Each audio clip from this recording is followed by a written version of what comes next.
I'd like to welcome everybody here today. It's fantastic to see such a great turnout for Karl's talk on such an important area within the Strzelecki's. I'd like to acknowledge the Brattalong clan of the Gunai-Kurnai Nation and pay my respects to the elders, both past, present and emerging. My name's Alison Oates. I'm a member of the Gippsland Threatened Species Action Group. We formed in 2021 with an aim to enhance the habitat for flora and fauna and also to extend biolinks right across the region. We're starting off at Bass Coast and then trying to extend the east-west biolinks. If you want any more information about us, we've got some brochures out on the table outside.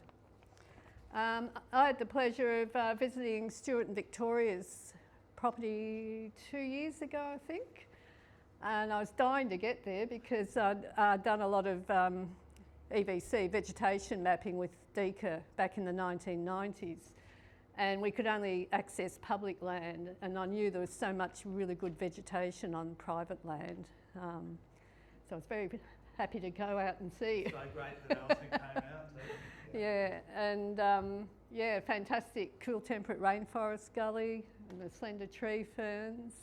And we got talking and we thought it'd be great to get some funding going to do a decent flora survey. I think you asked me if I wanted to do it and I said, I think I'm getting a bit long in the tooth. No, it'd be a bit hard to get up and down those hills in such dense vegetation. So I said, look, we'll try and get some funding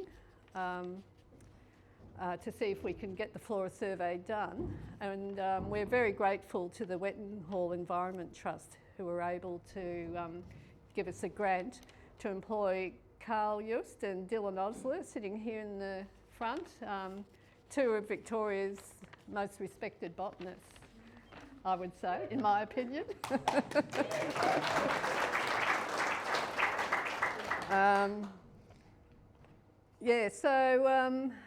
I think that's probably enough from me.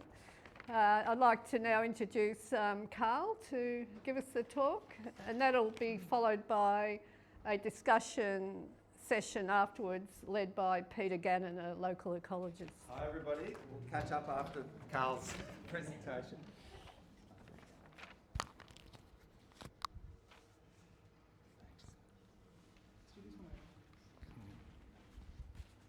Oh, where's it gone?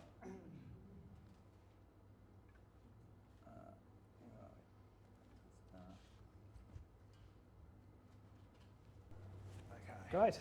So thanks for coming, everyone. I hear that you're missing out on the yelling competition at the Foster Show right now, so you're definitely the committed, so thanks for making the time.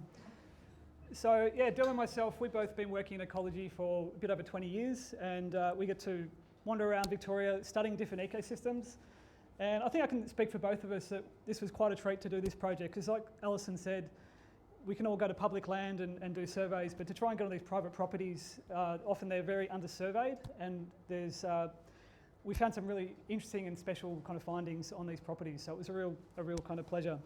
And I'll share with you today what we found and what we did. I'm going to lead this talk. Dylan, I'm just inviting to, if he wants to jump in at any point, because he equally did the survey and this project with me. So essentially we looked at two separate areas. There was a group of Trust for Nature properties, 3 Trust for Nature properties that sit side by side, and I'll show you a map of that in a second. And then to the east we had the Turtons Creek Scenic Reserve. So we spent about a week looking at this whole area, and we walked over 10 kilometres of gully line. We were mapping rainforest boundaries and looking for threatened species, mapping those, and also putting together species lists.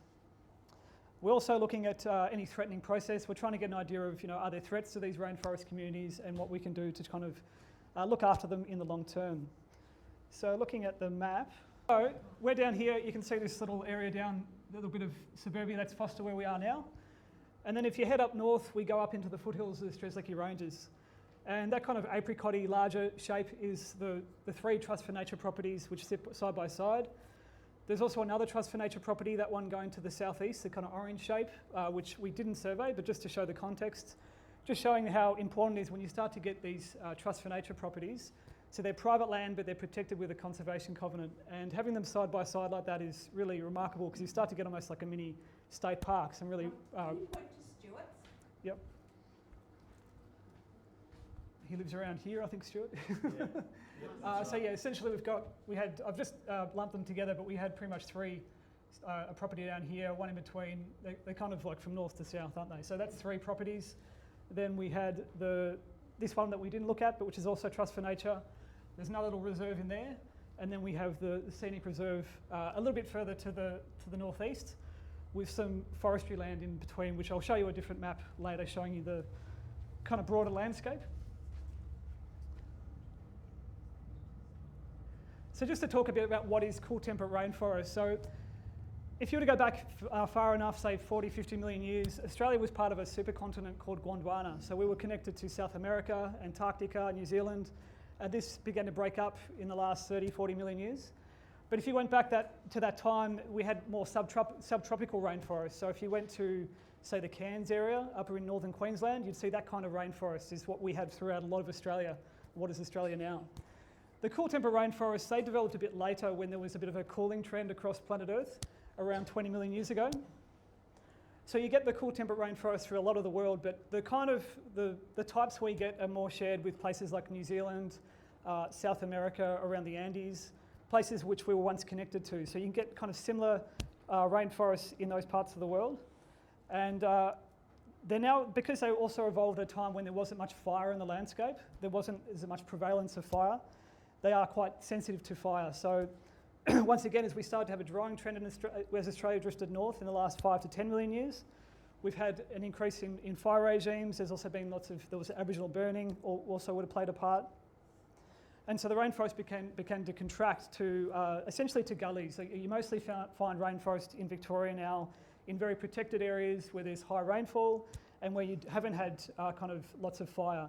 So we've seen even more contraction even the last few years with the Black Saturday fires throughout a lot of the Central Highlands, the East Gippsland fires, in 1920. So it's a very fire-sensitive community, and we've had contraction to really just narrow areas of gully line. It's also listed as threatened under the Flora and Fauna Guarantee Act, just showing it's a threatened ecological community. So it's characterised by its high fern diversity. It tends to be a very fern-dominated ecosystem. It's often got myrtle beech and sassafras dominating the canopy, although in East Gippsland we tend to get black oliveberry, another large rainforest tree. So you get these beautiful cover and diversity of ferns, lots of epiphytes. You can see on this in this picture here where you've just got lots of, an epiphyte is a plant growing on the trunk of another plant. And so you'll get all these, I'll show you some photos where we have, this is a musk daisy bush, which is a large shrub or small tree, and it's just coated, as you can see, in beautiful small ferns, mosses. You really just get plants growing on plants. It's got that high rainfall. It's got the humidity that you can almost get these mini ecosystems growing on the branches of these trees. It's quite a kind of magical, beautiful place. If you've seen the Lord of the Rings films in New Zealand, they filmed a lot of that in the cool temperate rainforest communities. It's quite magical when you get to walk through these fern gullies. This is the smooth tree fern. It's a really important plant for these ecosystems because it's got this wet kind of trunk, very fibrous root system growing along the trunk, and you get lots of different fern species growing on that trunk. Also, a lot of shrubs actually germinate on the smooth tree fern and will later become mature plants. This is just on the edge of the gully, so you tend to get. If you'd seen in those as the kind of drone imagery that was leading up to this, you could often see how there was often nearly treeless in the gullies. So you often get this really fern-dominated along the gullies where it's really wet. And then as you go up the slope, you get more kind of, this is rough tree fern, and the ferns will extend right up the gully, typically around 20, 30 metres up the gully. It just depends on how extensive the rainforest is. But generally it's quite restricted. You're not looking at hundreds of metres each side of the gully. It's quite confined to that wetter, more sheltered kind of area. It's another photo just showing all the beautiful epiphytes, and you can see the moss cover there too. And lots of ground ferns, lots of ferns growing on the ground. So looking at Turtons Creek, our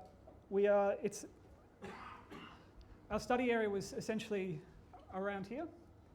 And it's the headwaters of two rivers. You've got the Tarwin and the Franklin River. It's pretty low down in terms of elevation. We've come down from where we are, close to sea level at Foster, and you rise into the Strzelecki's. But compared to some of the other areas where you get rainforest in Victoria, 190 metres is actually quite close to sea level. So you're in the kind of lower foothills, which has actually some implications for the kind of vegetation we get, which I'll talk about a bit later. For anyone who's a bit of a geology nerd, it's quite interesting that you can see that purple kind of wedge shape I pointed to. This is pretty much our study area. And when I first saw this map, I thought it was a bit of a mistake because it doesn't look very natural. You can see these geology boundaries are often look quite natural, but this is almost like this triangle shape. That's because there's two fault lines which have intersected. So a fault line is pretty much where you get a block of geology, like the Earth is kind of moving in these giant blocks, and where you get the fault is a line where you're getting those movements. And with that intersection, you've had this almost kind of triangle shape of geology pushing up. So that's actually uplifted a section of the surrounding sedimentary geology. And because it's been uplifted, it's actually eroded the other geology. So just quickly on that, if you look at that green that's throughout a lot of the surrounding area, that's from a seabed that was formed when the separation of the supercontinent was occurring. I talked about how Gondwana broke up. And as it separated, it created a rift valley. And with this rift valley, that was filled with sediment, which was later uplifted and became the Strzelecki Ranges. So that's all from around 50, 60 million years old. So that purple area, though, has been uplifted again, and that's eroded that 60 million year sediments down to an even older, it's called Cape Lip Trap sediments, from when a lot of Victoria was under ocean about 400 million years ago. So a bit long-winded there, but just say that there's quite a distinct geology in our study area. It's different from the surrounding landscape, and I think that kind of has some implications for what kind of vegetation we get in the study area as well. Rainfall quite high, about over 1,000 millimetres, and that's generally, like, when you're going to get rainforest, it's going to be pretty high rainfall. So getting a lot of the kind of, as the rainfall coming in from the coast is kind of being captured by the mountains, and we get a really high rainfall. So what did we find? I said we walked, well over 10 kilometres of gullies. This is a bit of a kind of breakdown of the kind of key findings. So we found over 12 kilometres of gully which supported rainforest, which, if you haven't had much to do with the rainforest before, that might not mean a lot, but it's actually, on a kind of statewide perspective, that's quite a lot of rainforest. It was really exciting to find, so much rainforest across this study area, really extensive patches of the community. And as I'll talk about in a bit more detail later on, the largest population of slender tree fern that was probably ever been documented anywhere. So I'll talk more about that in a sec, because that's really one of the key findings of this project. A few rare species, including we didn't change that spelling on that. It's actually the netted brake fern, and I'll talk about that, butterfly orchid. So we had some rare species we found, some of them extremely rare, as I'll talk about. Over 100 indigenous plants, and over 40 bryophytes, which are the mosses and lichens. And I'll get you to say some words about those at some point. I've got a slide coming up about the mosses. Just have a quick drink.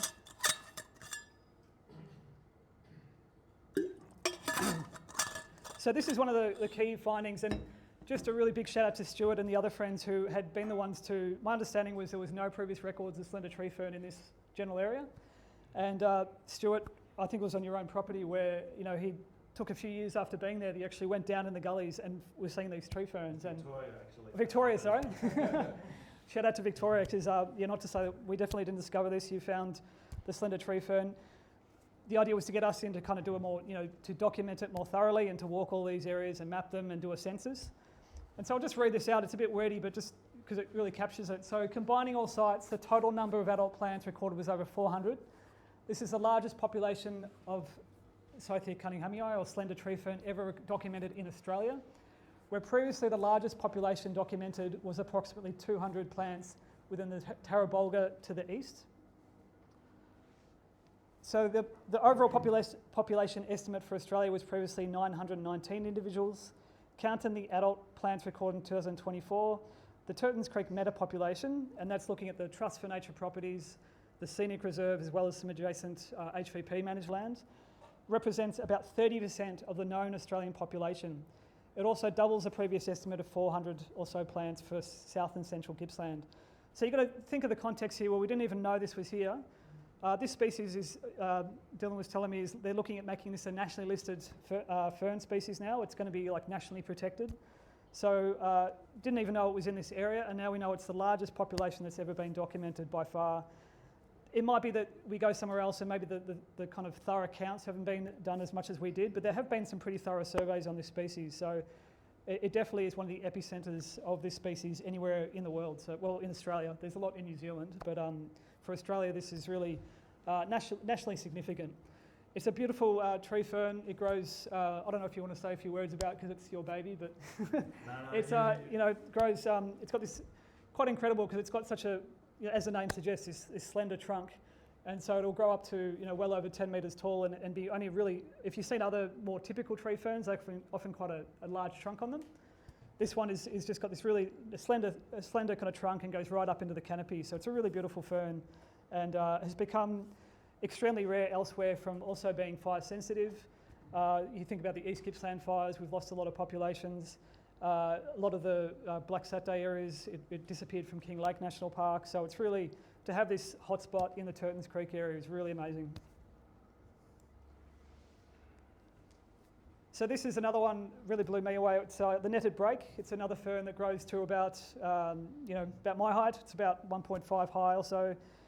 It's a ground fern. And I've actually been looking this for my whole career, looking for this fern. And there was only one other record for the whole Strzelecki ranges from the 1970s. So yeah, I was really excited. I think I was just, Stuart and Dylan were chatting as we were walking along, and Dylan passed me a piece of this fern to look at because he'd seen, if you look very closely at the fern, you might see that venation. And the name netted brake comes from the pattern of that venation. It's got this beautiful netted pattern.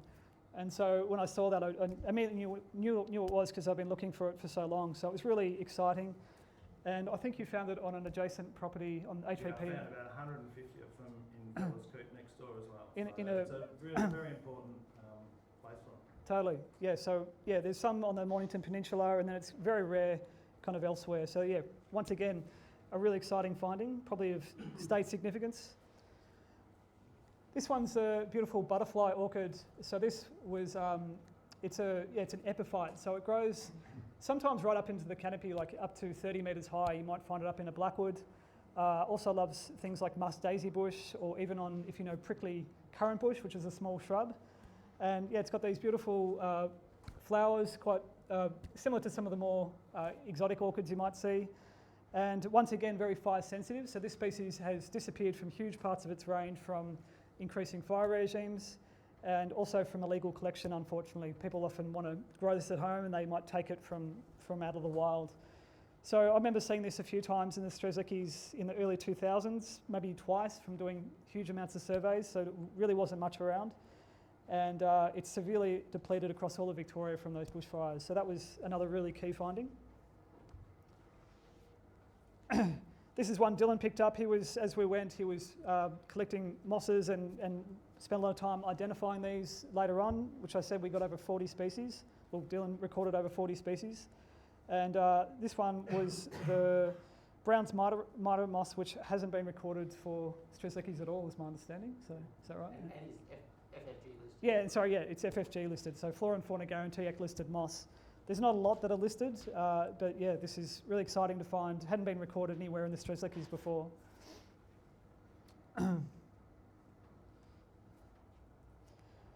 So just to also add on to discussion on rainforests, so there's also added significance because the kind of rainforest we had, and this is getting a little bit technical, but it's got overlap with what we call warm temperate rainforest. And this is the kind of rainforest you get tends to be closer to the coast.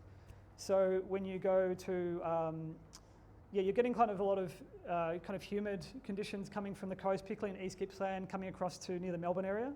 And so when you're closer to sea level, you get a different kind of rainforest that might be dominated by things like muttonwood or sweet pittosporum. And we're seeing elements of that at Turtons Creek. So while I call it cool temperate rainforest, we've also got this really interesting overlap with warm temperate rainforest. And pretty much what it's saying, it's kind of even rarer again. It's kind of like a very rare kind of rainforest. And yeah, that was really exciting to see. Myrtle beech and sassafras, if you know those two species, sassafras got the beautiful scented foliage, and Myrtle Beach is often the dominant of these communities. We found they're both locally rare. We found a bit of Myrtle Beach at the Scenic Reserve, but I don't think there was any on the Trust for Nature properties. I found this pattern throughout a lot of the strzeleckies, where it's probably that history of fire and forestry which has kind of removed these more canopy rainforest species, or it might just be naturally absent from a lot of the area. But yeah, we didn't find a lot. We tend to find a lot of kind of very fern-dominated, as you saw in those images early on, where you get the kind of an overstory of trees and then a beautiful layer of tree ferns and then just a lot of kind of epiphytes underneath. And yeah, we found some incredibly large trees as well. This is a beauty that was on the edge of a gully, and you tend to get them, if you imagine the rainforest growing along the gully, and then as you come up the slopes, you tend to get into the mountain ash country. That's what's generally surrounding the rainforest. And these really big trees suggest, just like the extent of the rainforest, that a lot of this area hasn't been affected by fire for quite some centuries. Mountain ash can survive fire, but it generally, when we get a big bushfire, it's actually killed by fire, and it will then be a mass germination after the fire event, and it will survive. But this tree, I would suggest, probably hasn't been affected by fire and would be somewhere around 300 years old, possibly older. So mountain ash, if you don't know the species at all, it's the largest flowering plant in the world. It can grow up to about 110 metres in height. It tends to grow really high, and then as it gets older, it loses its canopy. So it often loses height with age. It's the kind of mid-aged ones which become extremely tall, and a really iconic Victorian species, well, Australian. There's another photo of a mountain ash. You can just see this for perspective. I'm down the bottom there, I think. So yeah, really massive trees. Thanks for that photo, Dylan. So we didn't do a survey for fauna, but just to point out that these forests are incredibly important for a lot of different fauna species, including a range of rare species. So we've got the Strzelecki burrowing cray. That's the one you can see up the top right there. We've got the blue-winged parrot. That's the one down the bottom there, and that's was actually only listed as threatened recently. Unfortunately, it is declining across its range, and it actually seems to really like nesting around this Turtons Creek area because there's a lot of old trees, scattered old mountain ash and messmate trees, and we actually suspect that because the coast is quite close, they like to forage in more kind of salt marsh communities. So they seem to actually nest up in the kind of hinterland, and then they'll make a daily journey just down to the coast and be foraging across a kind of wider area. But we heard those coming back and forth a few times as we were doing the survey.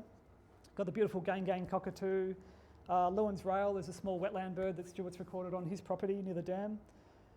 There's a pilot bird which likes to usually follow the lyrebird around. The lyrebird has these amazing scratches up the kind of leaf litter, and the pilot bird has evolved to actually occur with the lyrebird because it's learned that there's this larger bird that's scratching up all the invertebrates, and so you only tend to get pilot bird where you get lyrebirds.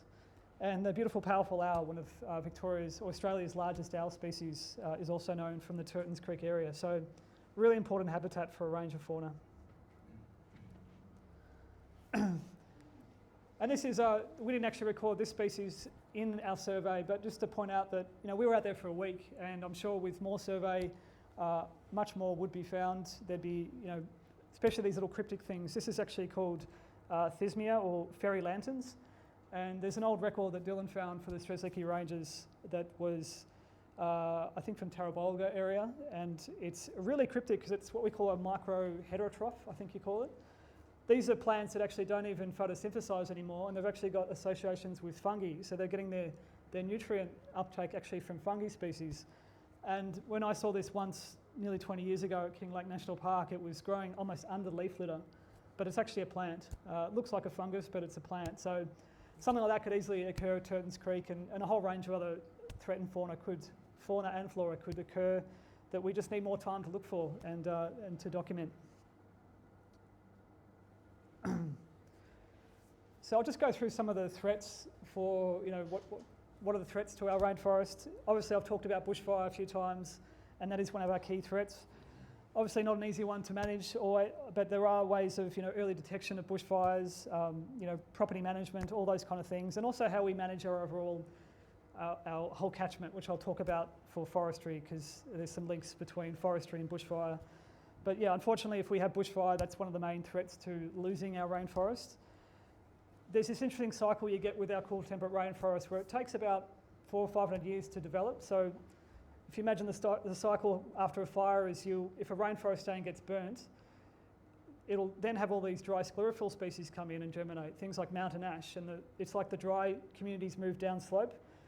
It takes about 400 or 500 years for there to be no fire again, for those dry species to start senescing, and for there to be a transition back to rainforest. It takes that long, so we need centuries for rainforest to really develop. So we didn't see too many weeds, but there were definitely some around, things like blackberry. This one's called Turton. It's got berries that can be spread by different birds and fauna. So definitely having control of weeds ongoing is going to be really important to prevent any infestations kind of getting out of hand. We tend to get the weeds turn up in the landscape along roadsides and from disturbed areas in plantations and coops and things, and then they'll get into our more intact areas of rainforest. So yeah, we didn't see too many weeds, but yeah, it's definitely going to require some kind of management in the long term. Weeds can kind of change the whole ecosystem through shading or soil chemistry, changing microclimates and things like that. So although some background weeds aren't an issue, you don't want to have those really big transforming weeds like blackberry come in and completely degrade the rainforest.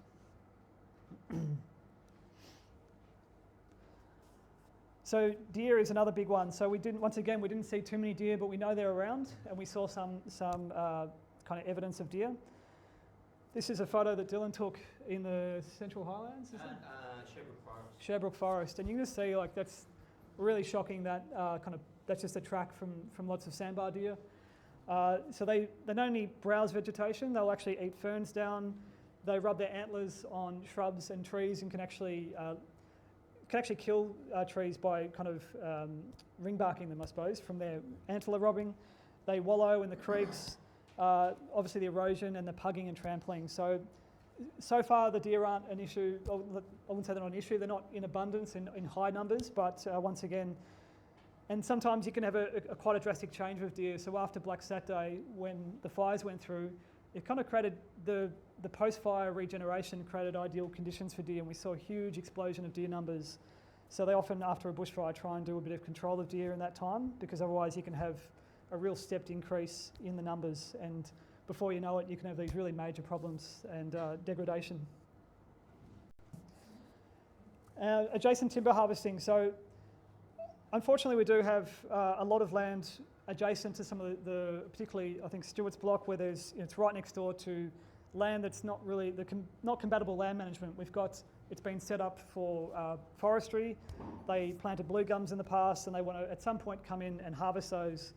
So some of the issues around that is that we need good buffers around our rainforest.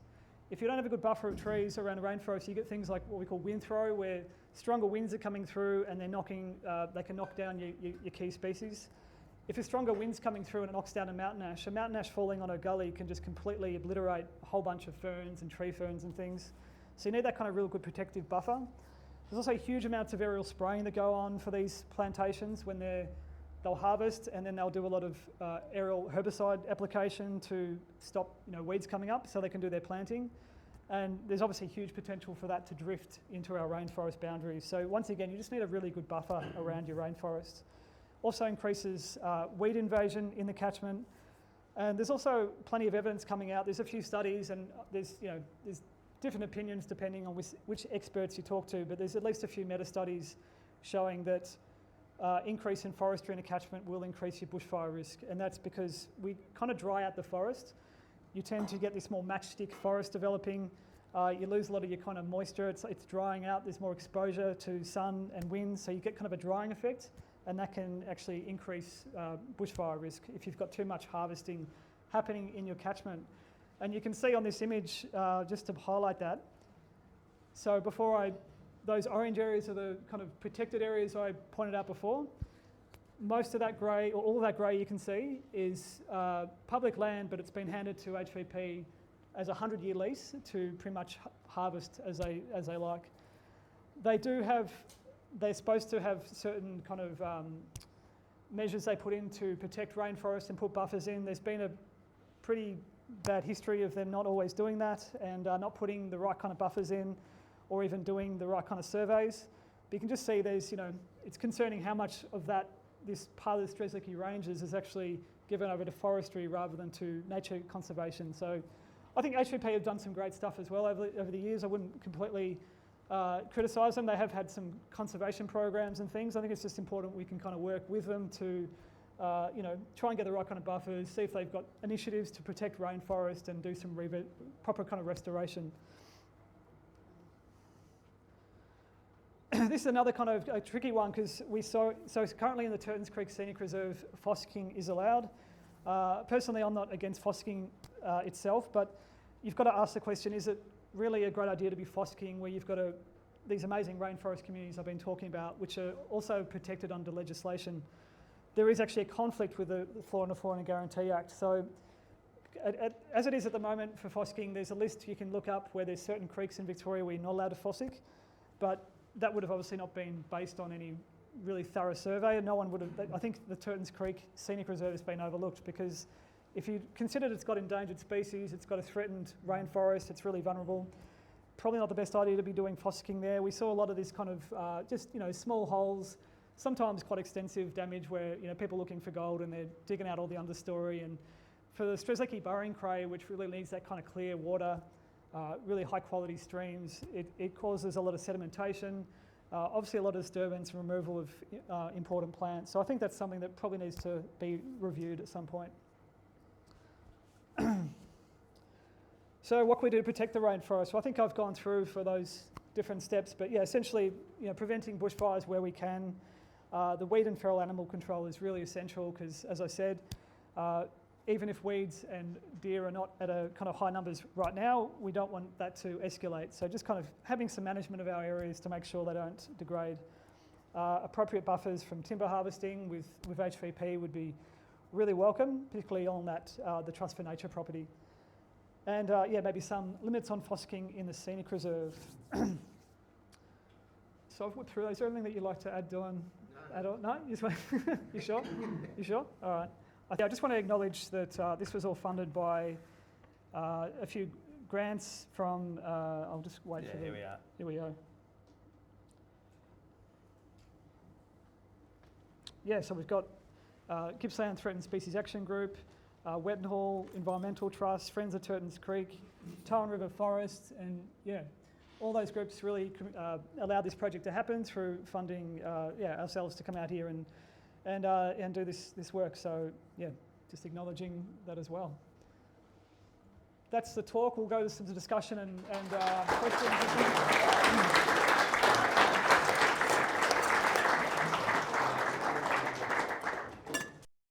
While we sort out the recorder, thank you, Karl. Fantastic. We'll pass the hat around so we can get him back out to do more survey work. Thanks also to Dylan as well. And I'm Peter Gannon. I'm an ecologist, but there's quite a few ecologists in the room for very familiar faces, which is fantastic to see. But I'm also the president of Friends of Turtons Creek. And these guys were focused pretty much on private land, but also in the headwaters of the Turtons Creek and the catchment. And I know from first hand, so I've walked around under that canopy. When you get out of the car on the side of the road where the light gets in, it's fairly thick vegetation. When you get past that and in underneath that beautiful tree fern canopy and walking around, you think, this is beautiful. And then you start trying to get up those steep slopes. And did it rain when you were doing your survey? A little bit, not much though, was it? Not too Well, bad. last day. Oh yeah, we kind of bailed then. You're not going to get a week without some rain. And Karl just almost offhandedly said, oh yeah, Dylan collected like 40 species of mosses, right? So that's a sample in a plastic bag, in the rain, on a steep slope, crawling through, mosquitoes, leeches. I understand that's a lot harder than it sounds. And so I want to just thank them both once again for taking the effort.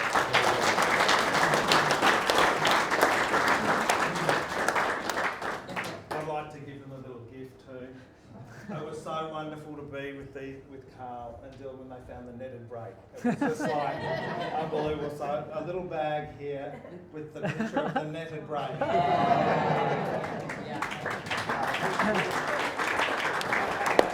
Oh, that's awesome. Thank you, Terrace. I love it.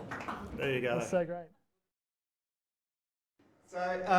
So again, thanks also to Stuart, Vicky, Alison and others involved in the grant. As a friends group, when we heard what was going on with that sort of survey, we thought, yeah, we're in, and we were quite happy to contribute to that as well. As a friends group, we're not a traditional friends group. We do a bit of weed control, we do a bit of planting and a bit of re-veg as well, but we realised very early on that nobody really knows what's in there. And every time I go in, I find something new. Netted break, I would have probably looked at and went, yeah, whatever, just kept going. So you need that specialist knowledge, you need those specialist people. Anybody that's interested in coming out, by all means come and approach us afterwards and we'll meet you down there and have a look around. But not only did we find Strzelecki South Gippsland spiny crayfish, which is the aquatic species that needs the fresh water.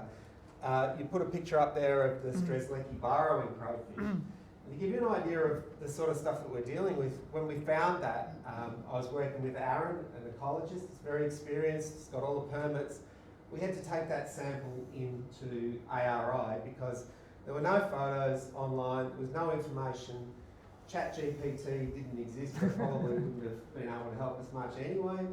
And now that sample is on a jar and it's the reference sample for the species so that other people can sort of develop that knowledge. And the more time we spend down there as a friends group, the more we realise how delicate these species are and just how delicate this environment is. So thank you for doing all of that work. You're right, I did mix up. There's the Gippsland spiny cray likes the creeks and the Burrowing burrowing cray is actually in the mud. So Yeah. So Well, anyway. I'll talk about burrowing crayfish forever. So we catch up on that. Largest population of slender tree fern. That doesn't actually surprise me because I think there's every likelihood no one else has spent the time to go and have a look, right?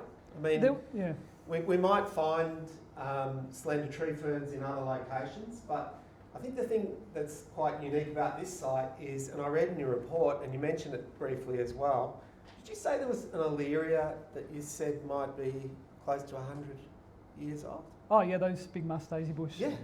So that's a daisy bush. I get them, they're sort of like pioneer species. You do any weed control at our place and they start coming up. So here's a 100-year-old daisy bush.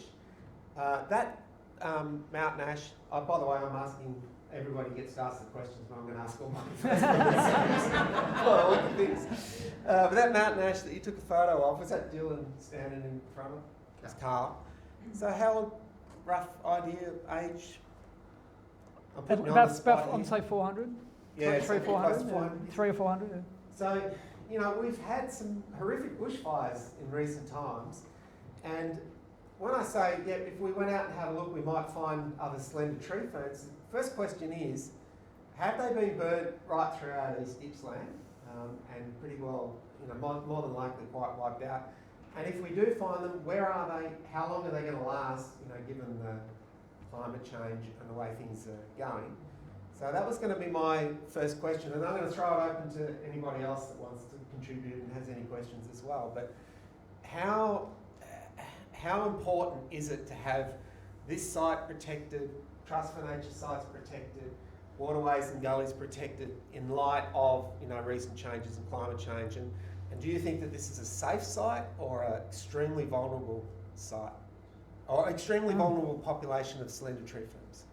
Yeah, well, I think the fact that they've survived shows that it's a good spot because we've had fires everywhere. There's a bit of chance in that, but it's also sometimes in terms of geography that we might not be the right geography to get these fires coming across. So they have been, I understand they've been wiped out from a lot of East Gippsland, I think. They don't, Yeah, they can... The population is, well, at least they got burnt. They got burnt. Some of them will survive, but those big fires do kill them. So in terms of...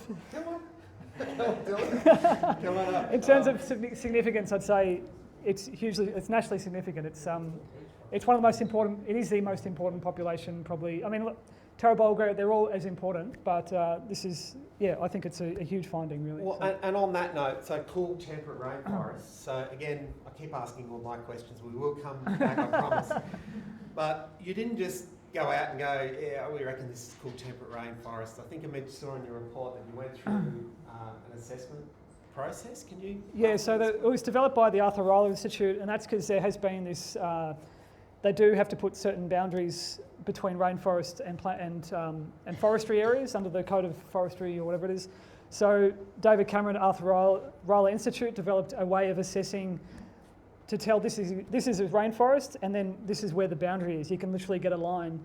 The way you do that is there's things called differential species. So they're things that have high fidelity to that community. So for rainforest, something like slender tree fern, it's not on the list because it's so rare, but something that only is found in rainforest would be on that list. And then you've got a similar list for, say, the adjacent wet forests. And what you do is you do a survey of them both. And if you imagine a graph where you get a kind of 50-50 split between the two, that's your ecotone, that's where you've got a boundary. So what we do is we walk up the slope, and we can see that we're getting most of the cover is these rainforest differential species. And then when it goes into that over 50% of the cover, or proportional, over 50% of the proportion of species is wet forest, that's your boundary. Does that make sense? It's kind of, So the transition from one into the other, and it's generally the higher up the slope, the drier, more exposed. Yeah, exactly. Yeah, if you walk up slope, you'll find that boundary, and it's based on these differential species, which are the character rainforest plants, which you only find in rainforest. So it's technical. Thank you. And you didn't mention this, but over 36 hectares, so it's like 90 acres of cool temperate rainforest, which, I mean, I knew it was there. I had suspicions. I know Alison certainly knew it was there, Stuart. But now we've got that documentation. This is we've got a map, we've got a shapefile. We can start to use these sorts of things. So all of these surveys add to our acknowledgement. Has anyone else got any questions? Go. And it may be something that's not actually in your area of expertise, Sure. but just looking back at that map and looking at, the Trust for Nature and the Turtons Creek thing. With the HPP on there? Yeah, with the HPV land. Yep. And in terms of those buffer zones, my understanding is that some of that land is sort of slated to be cleared and replaced with monocultures, so pine plantations and things like that.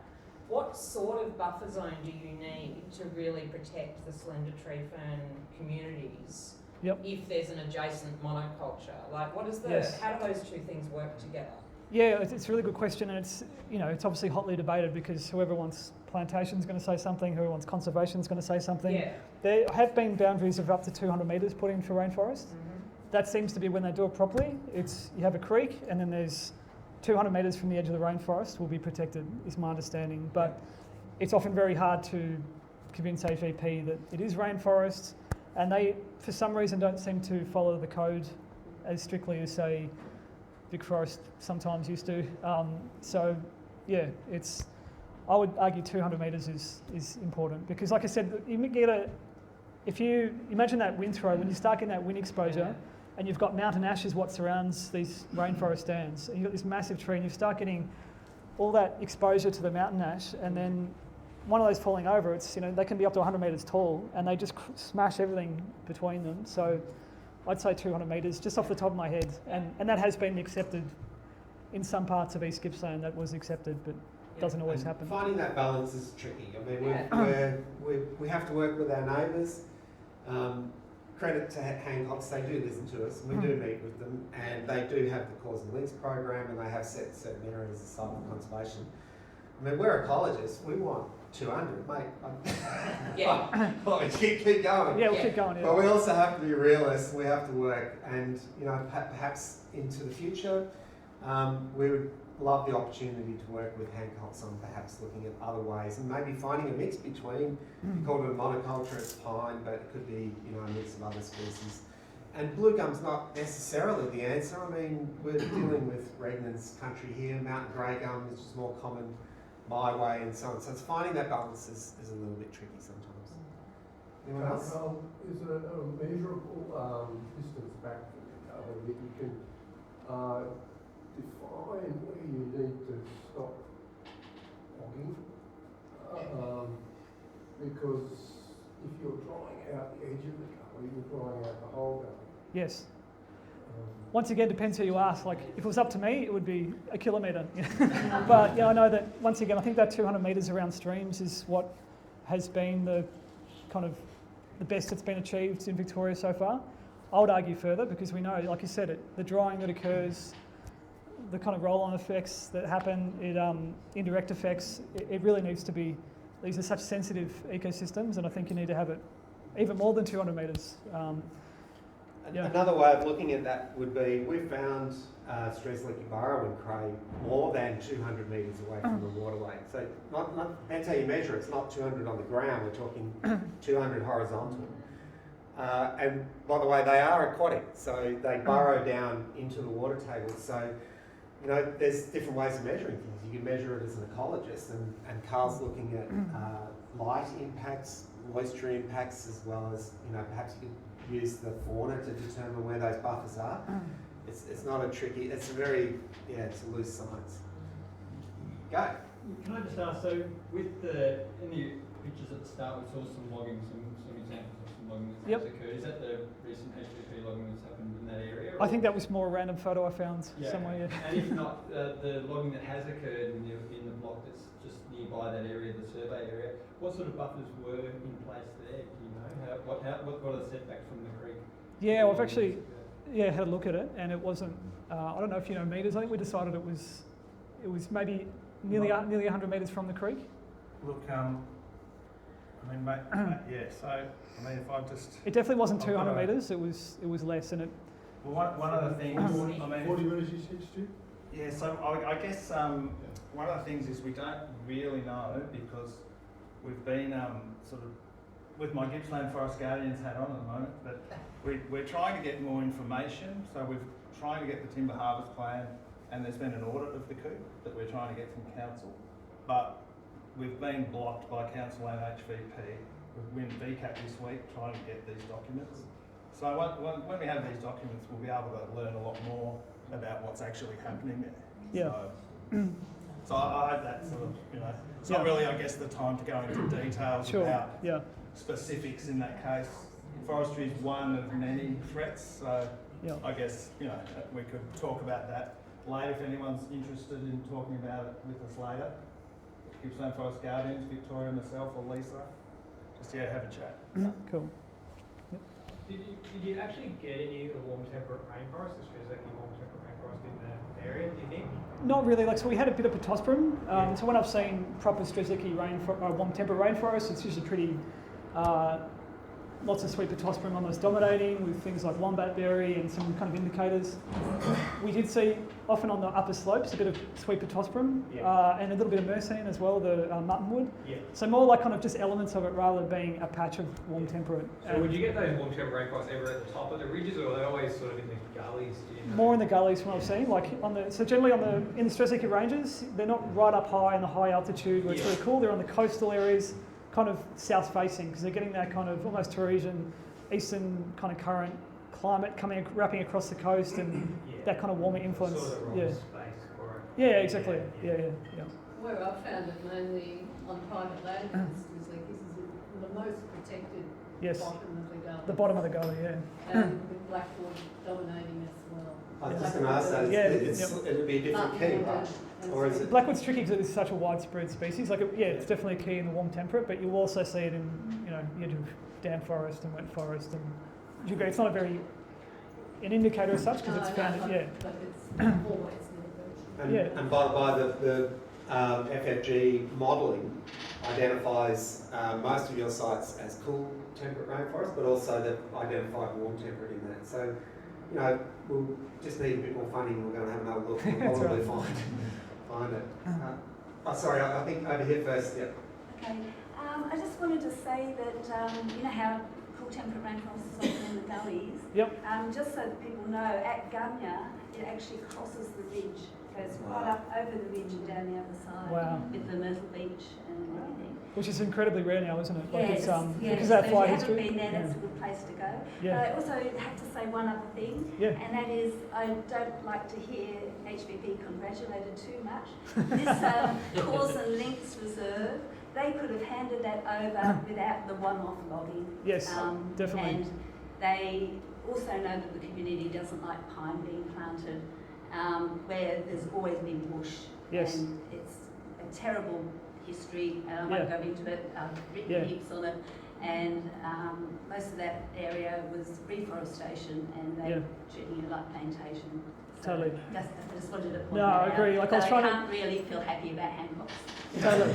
No, I was trying to be fair, but I agree. There's been kind of incident after incident for decades of their mismanagement. I was involved in a few projects years ago where they were trying to do. Richard Appleton was doing some decent stuff, but yeah, I agree. There's a lot to be answered for. I was thinking of the Woolamai pine in those 2019, whatever year it was. Yep. I know that it was a fairly secret place, a gully, and they just got there and they protected it with their firefighting equipment. Yep. And I'm wondering if there's an opportunity to alert the firefighting entities that there is a finite spot here that has something that's very precious. Yes. And just so that they know that it exists, how do they know that it exists and who can tell them? It's a really good question. I mean, I think in terms of sharing this data and this report, I think this will be going to Deeker and Arthur Ryler, is that right? And, Yeah, it's already been sent, so they've got a copy of the report. Yes, I think that's important because I mean they do take effort in some parts of Victoria. They know there's in the Grampians, I know they've got endangered rock wallabies, and they're going in there and trying to in the right instance they're trying to mitigate fire for biodiversity. They're not, but they need to know about it first, and it'll be a hard one to stop. But at least they might be able to, if they prioritise protecting these gullies. I think it's a great point.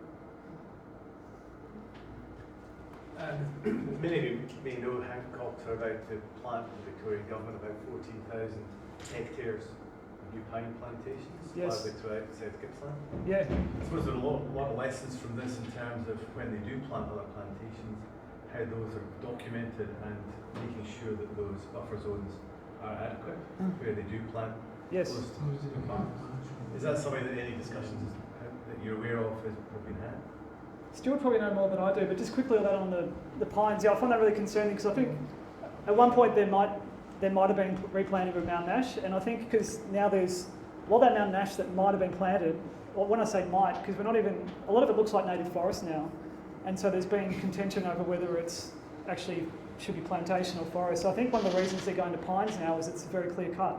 It's like it's plantation, but that's obviously not great for biodiversity.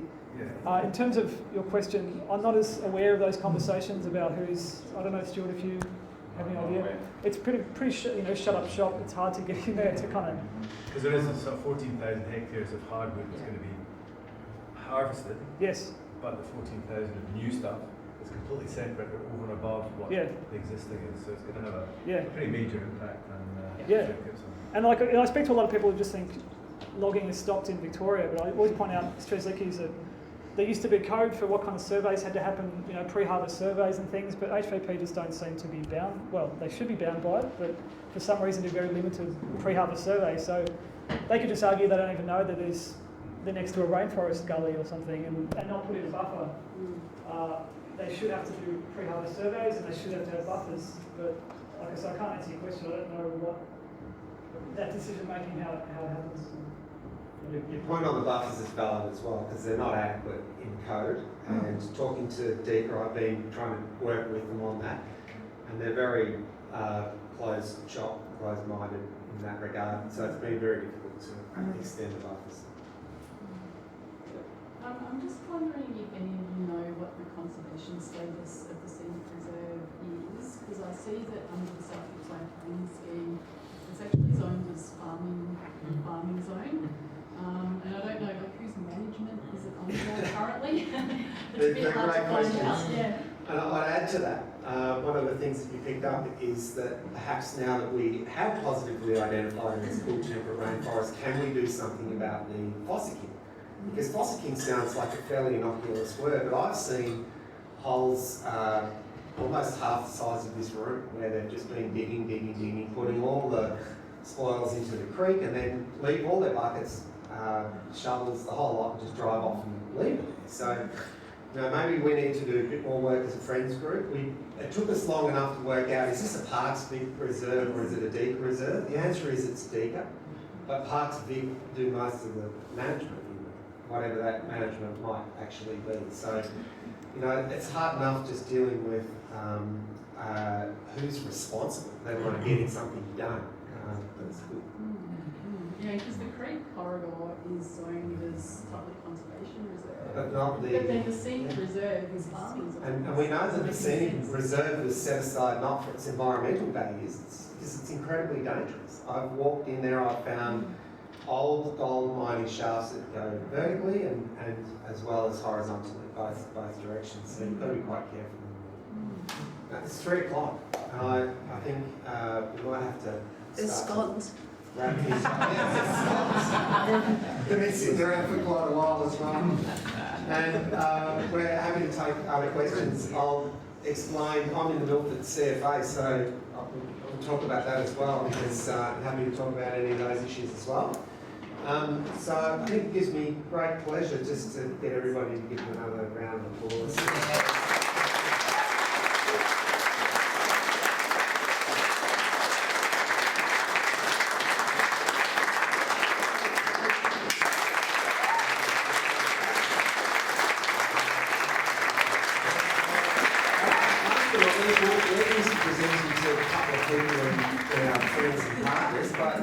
People in the room. I'm going to go around the quiz and make sure you've all read the report and understand all the details.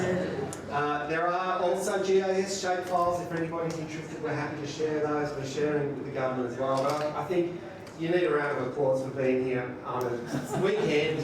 We've got a better show happening just in Foster. It's Foster Field Day. It's nice and warm here. Yeah, nice and warm. So thank you as well. Thank you very much. Thank